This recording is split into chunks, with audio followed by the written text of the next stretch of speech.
Today is Tuesday, November 21st. Tomorrow is the 60th anniversary of the assassination of President John F. Kennedy on the streets of Dallas.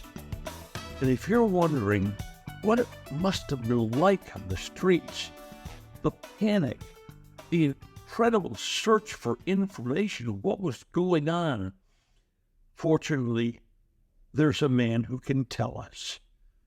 He was working as a reporter for powerful radio station KRLD that day. He is Bill Mercer, and he's next. Are all financial advisors fiduciaries? Fewer than you think. Not knowing could reduce your lifestyle. Hi, I'm Mitch Kramer, founder and CEO of Fluent Financial. A fiduciary is a regulatory term to reduce conflicts of interest in wealth management. A fiduciary always works in your best interest. A non-fiduciary advisor might put their compensation or company ahead of yours. At Fluent Financial, we are certified financial planners acting as fiduciary advisors. To learn more, go to fluentfinancial.com or Fluent Financial's YouTube channel. Wednesday, November 22nd, is the 60th anniversary of the day President John F. Kennedy was assassinated in Dallas. Of all the reporters covering that tragic event that day, we have now 97-year-old Bill Mercer with us, who was working for KRLD radio and TV back then, and back then that was the news powerhouse in Dallas. Thank you for welcoming us in your home. Norm, it's been a long time since we visited. It has been. Can you tell us how excited Dallas was to have the president coming to town? You know, there was a lot of skepticism about that. We had the Birch Society and other people like that who were against it, and they got on our program, and all that kind of stuff went on. So the idea was, well, I just hope he's welcomed okay, and nobody throws anything. So that day he came down, I was hoping, like the rest of the news people, that nobody insulted him, nobody threw anything at him and yelled at him. And it was a madhouse downtown, all the way out to Love Field where he landed, and he and Jackie in that limousine came down. The city streets downtown were just packed right to the edge of where the car went through. And it was great to see that. Can you tell us where you were when you found out the shots had been fired?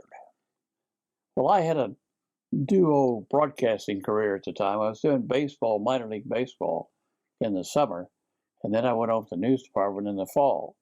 I went on at 6, got up and went there at 6 o'clock in the morning and re-edited and reproduced the new news. So I was on the air doing the new news on television when the shooting was happening, and I didn't know a thing about it, and nobody handed me a note. So when I came across the street back to the newsroom, the place was in pandemonium. Reporters are taught not to have emotions. You've got to have a job to do. That's right. Was it possible to control your emotions that day when you found out what had happened? It really was, because I was so busy. I was busy in the newsroom. The rest of the guys were out chasing down everything, answering the phone. There was a tug in your belly when I had to talk to Boston on the radio, their radio station. And then everybody came in to make the 6 o'clock news with all their film, and I didn't have anything to do. So after that was over, they sent me over to the Dallas police station where we were going to do the news live for the first time. In fact, Bill, wasn't that the first time in America the news literally went live, that you literally covered an event as it was happening? I don't know about the rest of the country, but that was the first time that we ever covered anything like that live, a news or report or anything. We put the cameras out to do the football games on the Cotton Bowl, but that was all. This was the first time we put a camera in the third floor of the police department, and we sent the signal back to the station. We had just gotten in our first videotape machine, which was fortunate, because then we could videotape it and as well as send it out live. And we videotaped it to keep it, and we sent it live to CBS in New York. So it was the first news live that we ever did, I know. How difficult was it to get accurate information during that early afternoon to mid-afternoon? I think back on what the guys did, and the people were so upset that they would tell you the truth. I know they talked to a senator, they talked to congressmen, and that night in the third floor of the police station, I interviewed everybody, including Henry Wade, and everybody that moved around. And I think in the moment, that was what the truth was coming from, reacting to what awful event had happened. Hey, I was just wondering, do you know the history of goodness steak seasoning? Well, back in 2010, I had a little bitty roast sitting in the fridge, and I thought, man, I've got to do something with this. So I took that roast, put a whole bunch of different spices on it, wrapped it up, put it on that grill. About 3 hours later, opened it up, and man, heaven in a foil package. That was the beginning stages of what goodness steak seasoning is today. So if you'd like to have a little variety in your life, goodness steak seasoning is where it's at. Limited availability in stores. BringTheTasty.com. Where were you when you found out the president had been pronounced dead? I was in the newsroom. Yeah. I Eddie can't. Barker got a report. He was out at the Trade Center waiting. They were waiting for the president to come. A doctor he knew came in from the hospital and told him that the president was dead. He announced it, but CBS held it up a bit just to be sure it was right. But we knew by 12:25, I guess, that he was dead. Wow. Looking back, the streets of Dallas, once that had happened, what were the streets of Dallas like once people understood that a tragedy was unfolding? They just stood around in horror, crying. You could see the tension. Now, I wasn't out there when I saw the guys talking about it and saw the film. The people where the shots were fired were flat on the ground and in the Triple Underpass area in front of the book depository. The people downtown, as they heard it on the radio, they just stood there in horror and reaction to this unbelievable thing that just happened. They just saw the president go by, and now he's dead. Or been shot first, and then he was dead. Then he was dead. In the aftermath of that, a manhunt ensues. You laugh. I can't imagine how crazy that period must have been. Oh, God, Norm. I was at the third floor of the police station. And so we didn't know what was happening, really, But going back and redoing it, Oswald, now you've heard the story, but I'll repeat it just because some people might not know.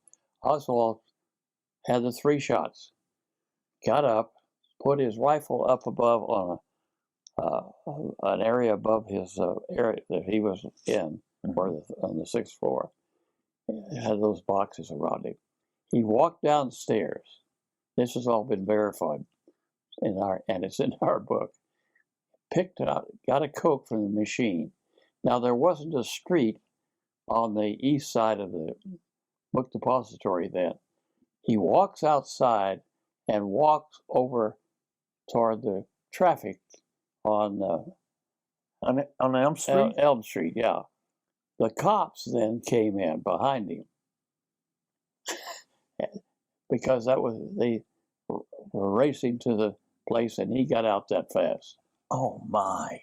He first caught a bus, but the bus couldn't move. So he then got out and went over and caught a cab. And the cab driver didn't want to take him, but he said it was important. So the cab driver took him over to Oak Cliff, on the main street of Oak Cliff. That's where his little apartment was. He changed some clothes, got his pistol and a jacket, and this is his escape route down the street. Good Lord. So if anybody thinks there's a conspiracy, where were the people who were going to protect him so he didn't tell anybody? And that's when J.D. Tippit got hit. Yes. And killed. And then on down to the theater, and that's where he was captured. Hey y'all, Jason Velo here with Oh Hail Contractors. I've been in the business for a little over a decade, and one thing I really enjoy doing is serving people.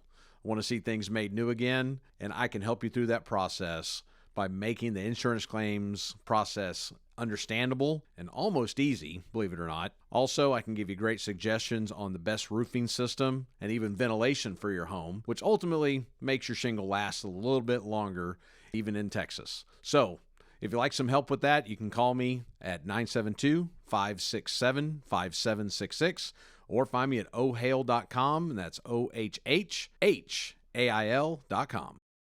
Now, weren't you the first person who literally told Oswald that the president was dead? Yes, and that he had been charged. That night, after they brought him in and booked him and all that, and his wife came down with the baby. That was earlier in the evening, near 10, 11 o'clock. Then they decided to have this press conference at 1 o'clock in the morning. Who in the world today would have a press conference with a killer? With all the 200 people pressed behind them. So they get this yelling mob going, and I'm late coming down. They already have our camera down there. But I'm coming by the detective department, and one of the detectives walks out and says, "Hey, Bill, we're charging Oswald with the murder of the president right now. The charging papers are in order. And if you can ever use that, go ahead. If you can ever use it." Yes. So who would want to use a piece of information like that? So I just put it out of my, I said, "Thanks, Seth." And I went downstairs. And I got my camera, moved up to the platform where Oswald was standing. And the police were trying to keep the crowd so that everybody could hear him. Nobody could hear him. Nobody could do anything. So they were going to take him out. And just to my left was a young reporter, and to my right was the exit. And I had my long microphone, and the camera shooting from behind. And the young man to the left said, "Have you been charged with anything?" And he said, "No, I haven't. I've just been told about the Tippit thing." And as he turned, I said, "Yes, you have been charged with the murder of the president." And it was like I let the gas out, or the oxygen out of it. He said, "What?" I said, "You have been charged with the murder of the president." The funny thing about it was I was the only one in the basement who knew that had already been done. Wow. I didn't know it. I just had the right to use it because that detective said I could. How many hours did you work that day? 24. Literally 24 straight hours. Yeah. Wow. And over time, once it's behind you, a day, a week, a month, 30, 40 years, has it fully sunk into you the kind of tragic history you were a first-hand witness to that day? Every time this rolls around, this time of year, if you think a grown man can cry, it gets pretty close. And I think, good Lord, what I've seen and what we saw that day, what we all saw. My three buddies, Bob Huffaker, George Phoenix, and Wes Wise. We wrote that book when the news went live. And those guys are not here. I wish they were here because I'm getting a lot of attention. But we all did the same thing. We all worked at this very, very hard. And I tell you, for every time we'd go out and make a public statement about the book or to answer questions about the book, George Phoenix would tear up before he could talk. It hit us every year, and it's always with you, that you're thinking, that really happened. I was there. And so it never goes away, really. God bless you. Thank you for sharing your memories with us. Thank you, Norm, for having me. Today's episode has been brought to you by Fluent Financial, by OHL Roofing, and by Goodness Steak Seasoning. Thank you for listening to today's episode of Just Wondering. If you enjoyed it, please hit follow, and then each episode every weekday will be delivered straight to you. And if we might ask one more favor, please share it with friends. I'm Norm Hitzges, and every day I'll be just wondering about something. And I'm Mary Hitzges, and I'm just wondering too. Just Wondering is a production of BSP Media for FanStream Sports. You can find Norm's show along with other great programming at fanstreamsports.com.